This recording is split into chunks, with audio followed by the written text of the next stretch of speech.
Halo semuanya, ketemu lagi dalam tutorial Microsoft Excel.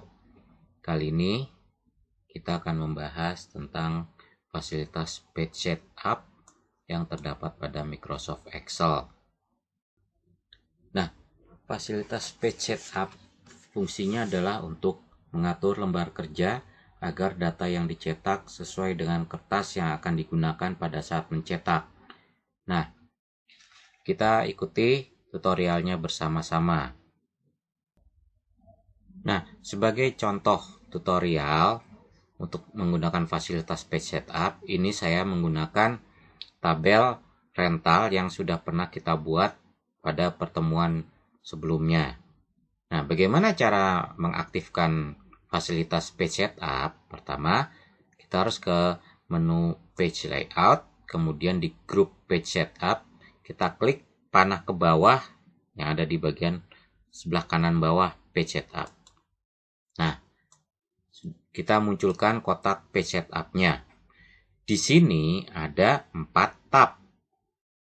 Saya akan bahas satu-satu. Pertama adalah tab page. Di tab page itu adalah ada orientation, orientasi kertas. Apakah bisa portrait atau landscape. Kemudian ada scaling. Nah, scaling itu adalah untuk mengubah skala pencetakan pada kertas. Secara default, skalanya adalah 100%. Artinya, ukuran dari dokumen ini akan tampil sama persis di kertas yang dicetak nanti. Tempat kertasnya akan dijadikan sebagai sarana pencetakan nanti. Kemudian ada fit to. Fit to ini adalah untuk mengatur besar kecil hasil pencetakan berdasarkan ukuran kertas. Di bawahnya ada paper size. Paper size itu berarti adalah ukuran kertas yang akan digunakan. Kita lihat di sini A-nya ada 2, yaitu letter dan A4. Yang umum adalah A4. Print quality. Di sini secara default tampilannya 300 dpi dot per inch. Ini adalah kualitas hasil pencetakan atau resolusi pencetakan yang akan tampil di atas kertas. First page number, artinya halaman pertama akan secara otomatis ditampilkan. Nah, kita lihat pengaturannya di print preview. Ya. Nah, kalau tidak diatur apa-apa, ini akan seperti ini nanti tampilan di printernya. Kita back. Sekarang kita masuk lagi. Kita ke menu atau tab margin. Nah, tab margin. Margin itu adalah batasan pencetakan pada halaman kertas saat proses pencetakan berlangsung. Nah, margin itu adalah batas atas, kiri, bawah, dan kanan antara dokumen dengan pinggiran kertas. Nah, kita bisa atur di sini, sudah ada angkanya. Nah, kita bisa atur, misalnya saya mau atur left jadi 1, kita tinggal mengklik di sini, ya, tanda panah ke atas ke bawah. Semakin besar nilai ini, ya, berarti semakin jauh jarak dokumen dari pinggir kertas. Gitu, ya. Misalnya saya di sini saya buat 1. Boleh juga kita ketik, misalnya di sini saya buat 2,5.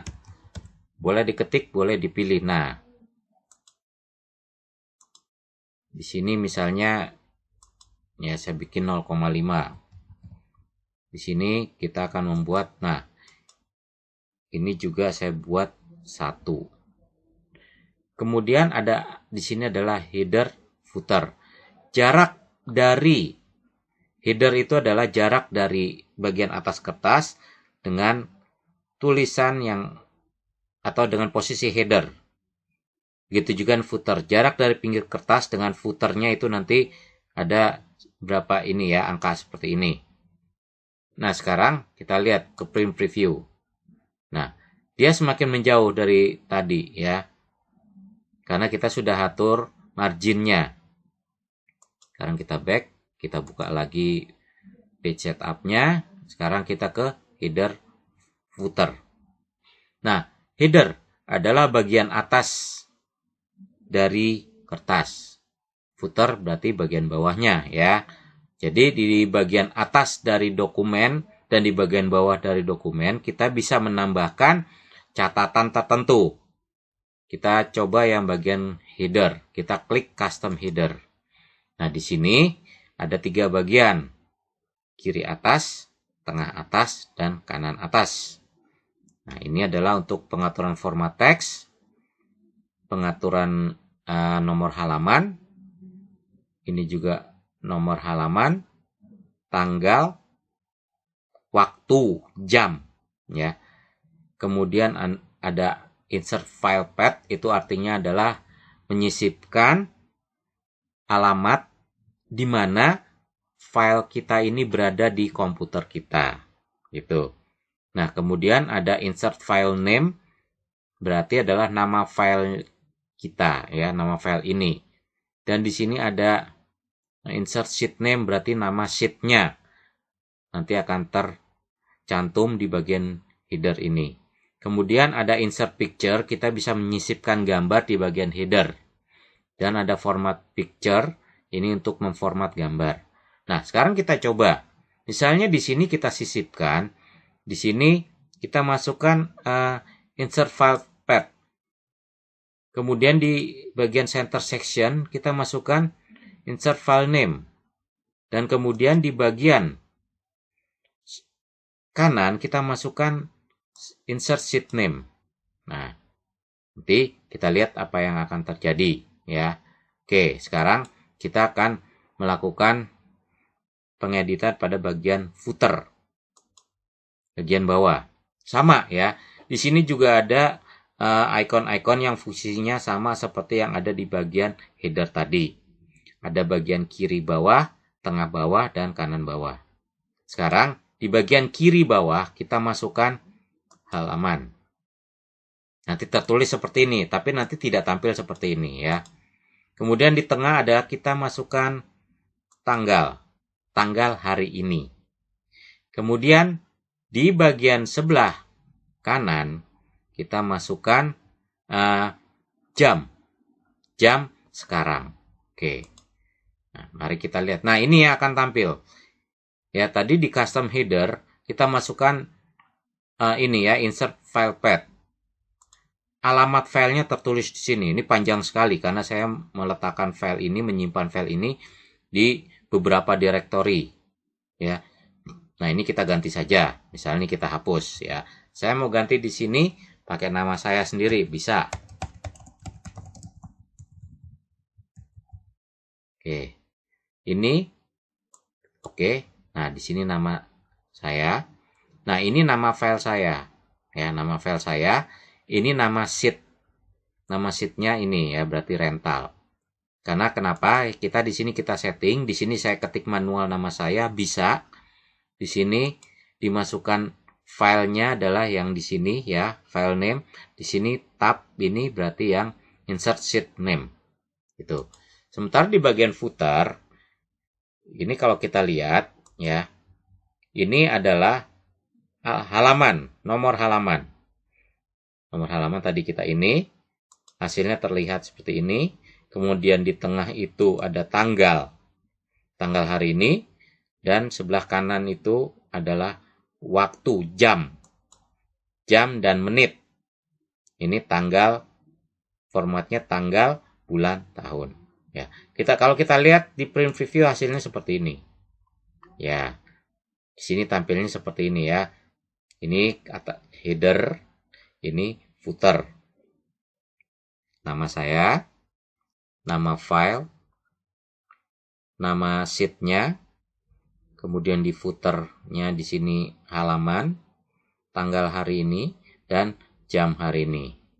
Nah, ini nantilah yang akan tercetak di kertas gitu. Kita back sekarang. Kita buka lagi page setup-nya. Nah, itulah yang ada di tab header footer. Sekarang kita ke tab sheet. Nah, tab sheet ada print area. Gunanya apa? Di sini kita bisa memasukkan area mana dalam lembar kerja yang akan di print. Nah, Di sini area yang akan di print adalah area dari sel A1 sampai H24. Kita blok, tadi sudah saya blok daerah area dari sel A1 sampai H24, maka penulisannya seperti ini. Ada tanda dolar, berarti selnya dikunci, gitu. Kemudian ada rows to repeat at top. Artinya apa? Bagian atas akan berulang di halaman berikutnya.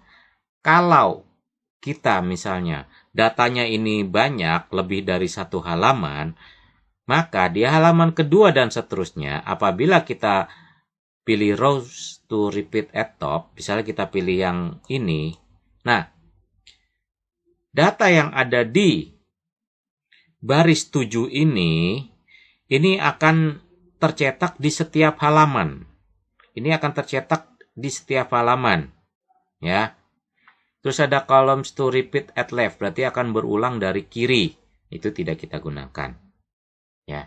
Nah, kemudian kita lihat di bagian bawah ada print. Ini bisa kita centang, ya. Kalau dicentang berarti kita bisa memilih lebih dari satu pilihan. Nah, kita lihat sekarang. Print grid line, berarti grid line-nya ikut di print. Kita lihat. Ya, grid line-nya ikut di print ini. Ya, grid line itu garis-garis tipis ini di print ya. Kita back, kita buka lagi. Nah, kemudian kita black and white. Black and white berarti adalah kita hitamnya, ini kan berwarna, tabelnya berwarna. Nanti pada saat di print, dia akan hitam putih. Nah, seperti ini ya. Jadi, karena tadi kita centang black and white, maka hasil printnya nanti tidak berwarna. Atau warnanya hanya hitam putih. Kita buka lagi. Nah, sekarang kita lihat draft quality. Kita lihat apa hasilnya. Ya, draft quality ini hasil printernya nanti ada beberapa bagian tidak terlihat. Seperti warna dan garis tabelnya, ya itu tidak terlihat kalau kita kasih centang di draft quality. Lanjut, sekarang kita rows and columns heading. Artinya apa? Sekarang kita lihat di print preview. Nah, berarti di sini kolom A, B, C, D dan seterusnya serta baris 1, 2, 3, 4 dan seterusnya ini akan tercetak. Ya, jadi kalau di print, kolom dan baris ini akan tercetak di kertas. Ya, kalau kita centang tadi di sini ya, di bagian rows and column heading ya. Nah, kemudian ada page order, artinya perintah printnya.